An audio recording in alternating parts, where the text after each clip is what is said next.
Hi there guys, so something very exciting today. We're going to be doing another lore series on Dark Souls 2.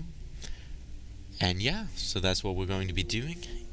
So it's kind of the same vein as the Dishonored series, which I still need to finish. But we'll get around to that too. I have some episodes recorded that I will be posting online as well. Hopefully I can get the sound quality to be much better. But anyways, without further ado, alright, so this first part we're just gonna speed through. We're not gonna pay any attention to it. It's things betwixt and character creation, so I've just fast forwarded. Not important to us at all. And then we're gonna skip on to Forest of Fallen Giants, have some fun there, talk about a lot of lore, and do that kind of thing. So here is kind of the intro to the whole entire series. Alright, so in this series we're going to be talking about the lore in each area, the characters in each area, and how that correlates. The thing about Dark Souls lore, though, is that it is very much wrapped up in the history of the whole thing. You can't really get away from that, so each area is interconnected in a lot of ways, and you kind of have to think about what that area was before. And so that's mainly what this is going to be delving into. There is going to be quite a bit of speculation, but you can't really make a lore video about Dark Souls without there being speculation. So I will be putting in a lot of item descriptions and that sort of thing, so that we can kind of talk about that. I have it all written down here, so that will help. But without further ado, let's just start talking about my favorite character in the Forest of the Fallen Giants, which is the Pursuer. Now, you don't really know who the Pursuer is, which is kind of the question you want to ask, Who is he? What's he about? Why is he pursuing everyone? Why is he killing all these undead? What's his story? And I think I may just have the answer to that. So before we get into that, we need to know a couple things first. Long, long ago, there was the city of Ven and the city of Elkin. Now, these two cities had a prince of Elkin and a princess of Ven. We know this mainly from the Bellkeeper's Covenant. So if we say, read the armor you get from the Bellkeeper's Covenant, it says, "To this day, the forbidden love of the Prince of Elkin and the Princess of Ven manipulates these marionettes. Surely they never imagined that their dolls would outlast their own kingdoms." If you read the ring, it says, "Join this covenant and wear this ring to be automatically summoned to a world of an invader of the Bellkeeper's domain." The twin bells symbolize the bond between two lovers who could never be united. The Bellkeepers are their eternal guardians, for that is their love. That is their curse. Now, most likely, the Prince of Elkin is the Old Iron King. And we're going to go a lot more in-depth into this and why that is later. But just take me at face value right now. Most likely, it's the Old Iron King, which is also Gwyn. And most likely the Princess of Ven is the Lost Sinner. Or the Witch of Izalith. So, there's many reasons that is. And then there's a third person, which we'll get into more in the story too. But just to set it up for you, you have these two star-crossed lovers. They build the bells to communicate together, but they can't be with one another. Now, the Old Iron King is then betrothed to Mitha, the Baneful Queen. He, of course, does not love her because he's in love with the Princess of Ven. Thus why she's baneful, and pissed off all the time. You get that picture from Gilligan's dialogue. He talks about an old flame, and we're all going to get burned. She's going to get us all burned. Pretty much talking about, the Old Iron King. Very, very, very much an homage to the Old Iron King. So, most likely, very, very likely. Now, why does that play into the Pursuer? Well, if we read the description from the Ring of Blades, we can read, "The Ring of Blades is modeled after the Mad Knight of Elkin's weapon of choice. Increases physical attack. The kingdoms of Elkin and Ven long ago flourished on these very grounds. They were both founded by the same man, but were reduced to rivalry and spite." Now, whether or not that man was also Gwyn and the Iron King, or Gwyn and then the Iron King was the Prince of Elkin, not entirely sure on that. But we do know that the Pursuer is the Mad Knight of Elkin, and that's very important in order to find out who he is. Now, if you get the key, the iron key, from the Iron Keep, the description of that key is the key to the iron door of the Iron Keep. The old Iron King's castle sunk into a lake of fire, weighed down by the castle's iron, and the burden of the king's conceit. Over the ages, the iron was stripped from the castle by opportunistic passerbys. Why is that important? Why is that key important? Because that key is the only way you can get to the rebel Great Shield, which is the shield of a rebel Rame. Rame and Valstat were known as the left and right arms of the king, until their wills clashed and Rame was deemed a traitor. The Black Raven is despised as an augur of death, but it was Rame's favorite bird.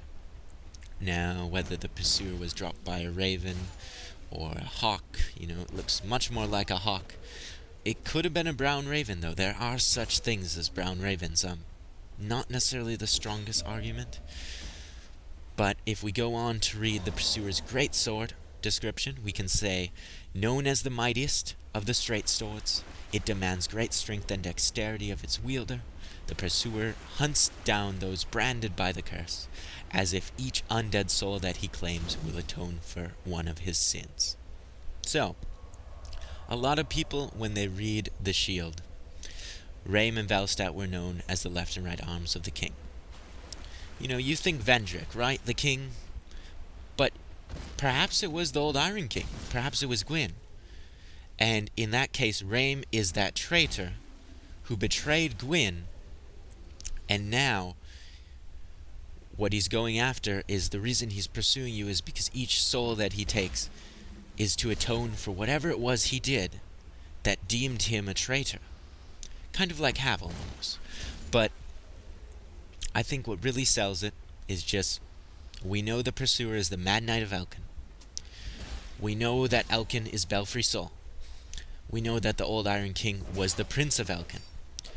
We can surmise, most likely, that Rame was the one who served the Prince of Elkin, the old Iron King, and that he was deemed a traitor. And we know that Elkin and Ven long ago flourished on these very grounds, and that they were reduced to rivalry and spite. So it's pretty much that Rame betrayed the old Iron King somehow, or was deemed a traitor somehow, became the Mad Knight of Elkin, and is now pursuing the undead to atone for his betrayal of the old Iron King, or Lord Gwyn.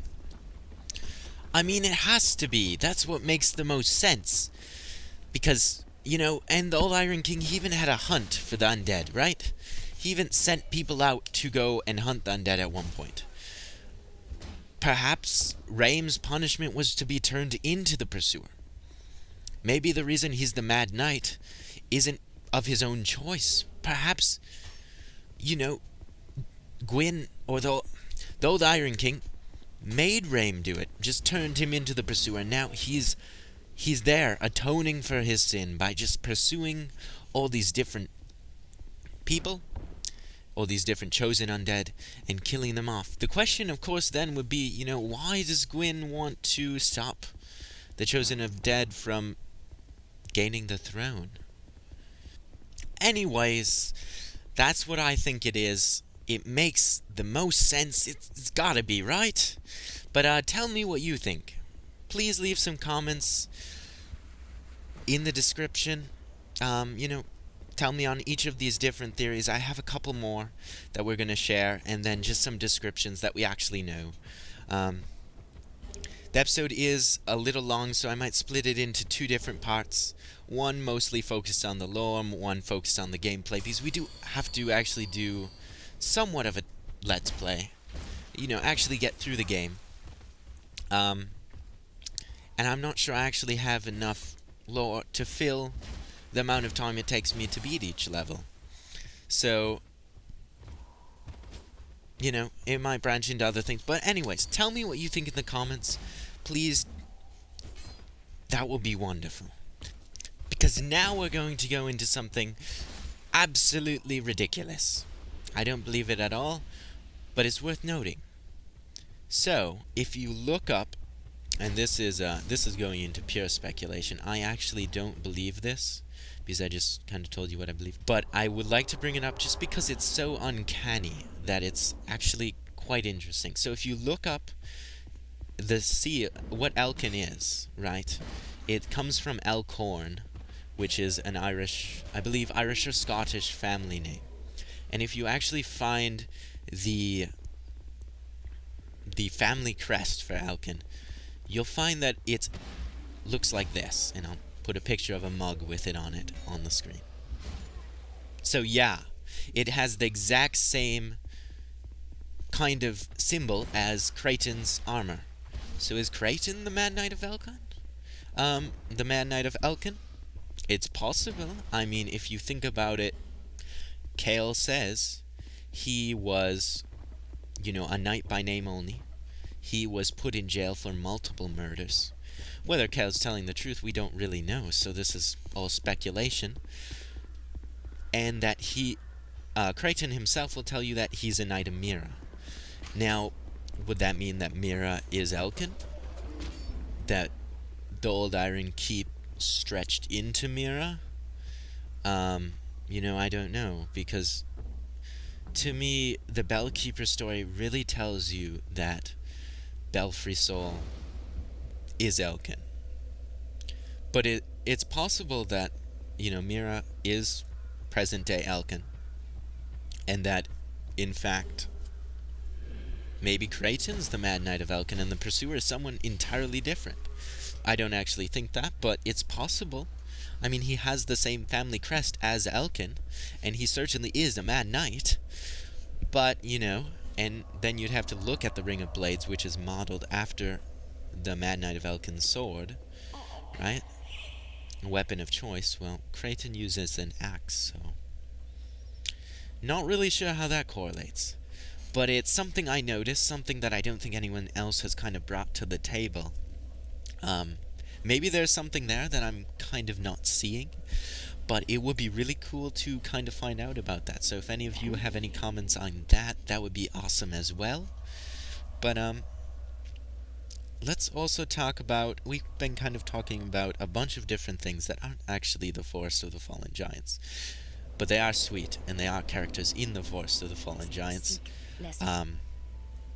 So let's actually talk about the fortress itself.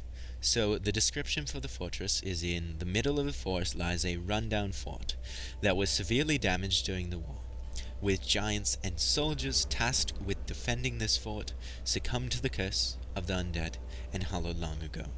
But they remain a threat to any who would seek to uncover the fort's secrets, and the undead that protect this fort are not the only threat.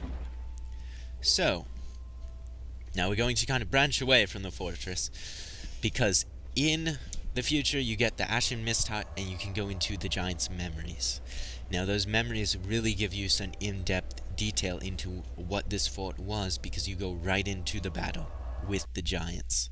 You go right into that fighting. So you know that the king was slain in this fort. The king of the giants was slain in this fort by you, actually. So, interesting enough. You were actually the one who killed the king of the giants. But you see kind of how the fort goes, and you can see that where you fight the king is the same exact place that you fight the pursuer. But in the past, the water level is quite a bit higher, and there's some other things too. But what I'm trying to get at is this fort has been run down, beaten up by that war, and it does hold a lot of secrets. So, let's talk about the first boss you encounter. You encounter the last giant. Now, who is the last giant? And this is also speculation, but this is honestly what I think, and what makes the most sense to me, is there's only one other model in the game that is the same size as the last giant. All the other giants in the game look more like golems. They're much smaller. They don't really look like the giant you see. And in Dark Souls, the giants' faces were always hidden. Dark Souls 1, so, perhaps. But if you look at, say, the golem in Dark Souls, they does have the same chest kind of area and everything, but beside the point, who is the last giant? I think the last giant is actually the king of the giants, who you killed. And when you go back in time and you kill the king of the giants, he doesn't exactly disappear, he kind of kneels down then disappears. Almost as if he's not quite dead. And what I think happens is that you kill him, and then he's brought below, because you find the last giant below where you fight the king of the giants. So you fight the king where you fight the pursuer on the top level, and then just below that you find Drummond's armor, and we'll get into him in a second. And below that is where you find the last giant. And he has a pillar through him, he has a bunch of swords stabbed in him, he's got all sorts of crap going on, and it just goes to show you, I mean, the entire game's about cycles. You kill him in the very beginning of the game, but you actually killed him later on in the game before that. Here's a couple reasons to believe this theory. Here's one, you fight them in the same location, just lower levels. Two, only two enemies, same size, really. Three, descriptions, alright? The description of the last giant is apparently the last remaining giant. Just a shadow of his former self. Oh, just a shadow of his former self. Well, that would make a lot of sense. If he was the king of the giants, and now he's a shackled, stabbed through dude living, beneath the forest of the fallen giants. And, other description backs this up is, of course, the description of his boss soul, which is a soul of the surviving giant who is bound below the forest of the giants. Many seasons had come and gone, and the giant prepared for his final rest. But his soul remained magnificent, testimony to his former strength. Use the special soul of the last giant to acquire numerous souls, or to create something of great worth. I think it goes without saying that magnificent soul, testimony of his former strength, really kind of points towards King of the Giants. But I mean, it's up to you. Another description that's going to back this up is the description of the weapon you get from his boss soul, which is, the giants were eventually defeated by an unnamed hero. But alas, victory came all too late. The fortress is completely devastated. But who's that unnamed hero? I think it's you. You're the unnamed hero who defeated the final giant. You're the one who killed him. You're that dude. You're that guy. And that is what makes the most sense to me, at least. And that's what I'm going to go with. So I think Raim is the pursuer. The king of the giants and the last giant are actually one and the same. And now we can go on to... I don't want to quite talk about Creighton and Pate yet. So we do have Cale to talk about yet, who is also kind of construed right in there with Creighton and Pate. But let's talk about him for a little bit. So you meet Cale in the middle of a cave, which makes sense because he loves maps. So where better to actually, make a map than in the middle of a cave where he can't see anything? Makes very little sense, but whatever. Of course, he has his map already, which he's found in the manor in Majula. And he says various things throughout the game regarding different things, especially Creighton and Pate, but we'll get to that later, of course.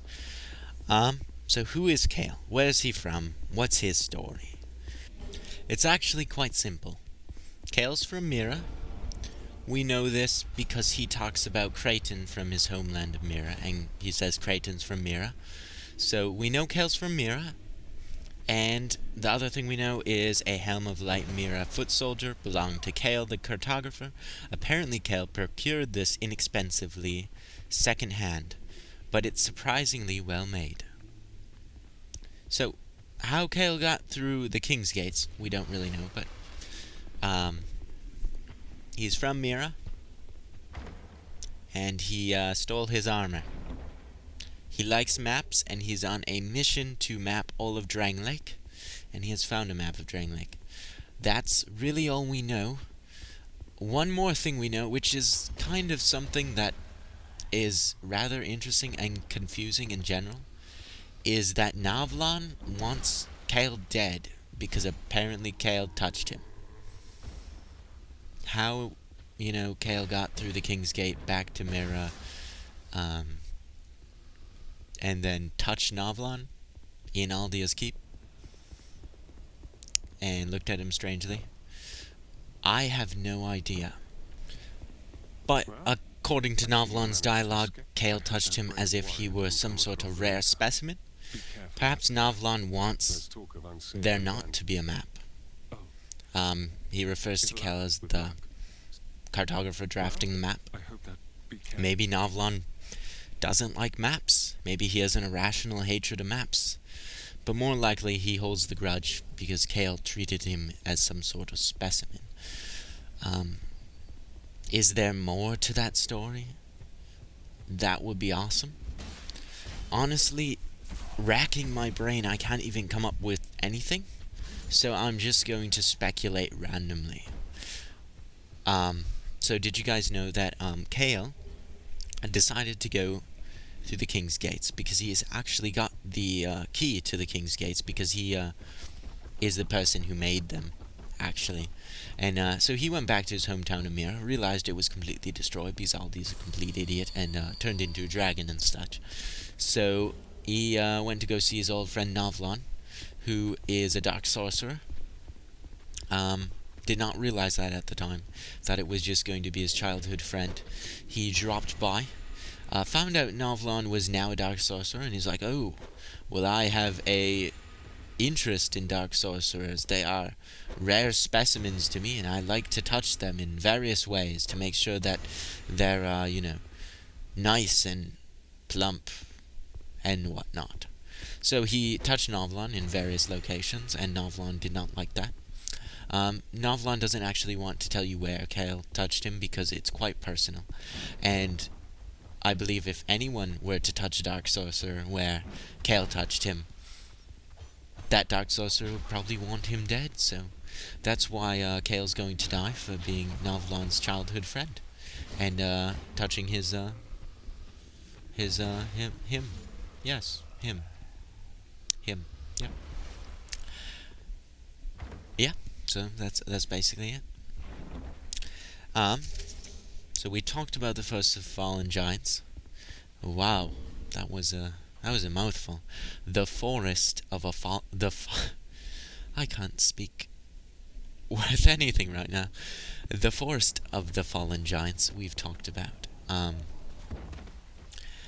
Another thing to mention that we'll be getting into a lot more later as well is the first kind of enemy you fight that you don't have to really, and that is the Haid Knights. So we know Haid is probably Anorlando. Pretty obvious, and the tower, the flaming tower of Hades makes sense as well. But who are the Haid Knights? Why don't they attack you?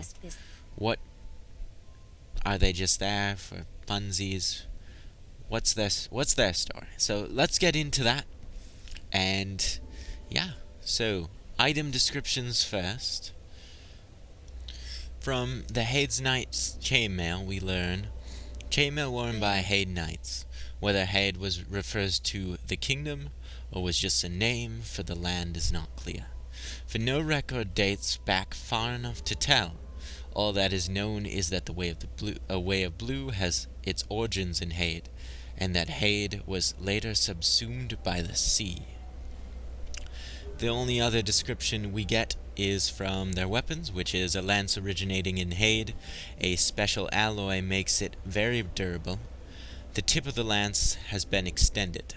This composition of the alloy of these lances remains a mystery, but in Dran Lake the attempt to imitate it resulted in the similar Braden steel. lances are normally wielded by mounted knights, and it takes considerable training to handle one on the ground. So, if you look up Braden steel, it's just the same steel that is used in the Elite Knight set.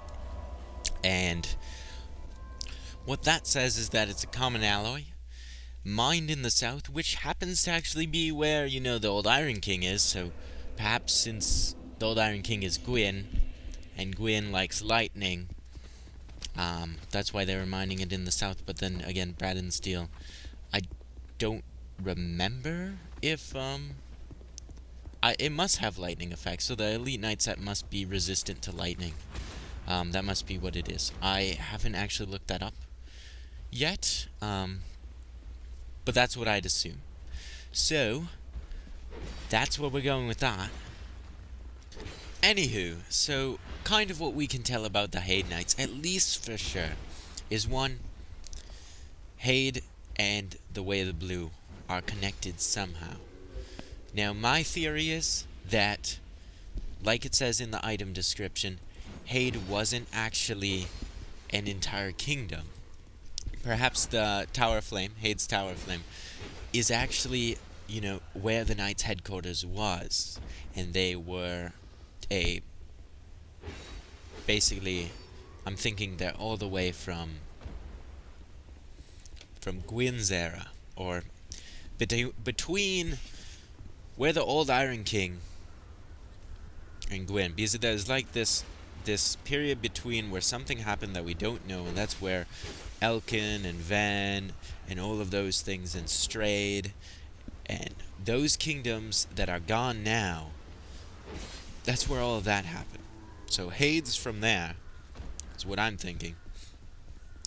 Haid's Tower of Flame, that's where they were. That was their headquarters, maybe their testing grounds, that kind of thing.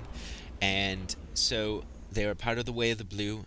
They punished those who were convicted, and who had sinned, rather. And, that's my theory, based on a couple simple facts. I'm sure you can find much better theories on, such matters, but as far as I know, that's why they don't attack you, because they still have something left to not attack those who don't have sin, which would be interesting if you actually got enough sin that you'd need to repent, with, crap, I forget his name, but you know who I'm talking about, dude in the black cloak, and then see if, if the Haid Knight attacks you when you walk by him, but, probably won't, but yeah. That's all I can kind of grasp at. So, anyways. That has been this episode. I really don't have anyone else to talk about quite yet. We're going to talk about Valencia later. So I will just let you enjoy the rest of this Let's Play. We'll cut it here. And we'll have... Actually, you know what? I'll speed it up to the Pursuer fight. We'll fight the Pursuer, have some fun there, and then I'll speed up the end so you kind of see what I'm doing at the end. So yeah, enjoy, and thank you so much for watching.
Thanks so much.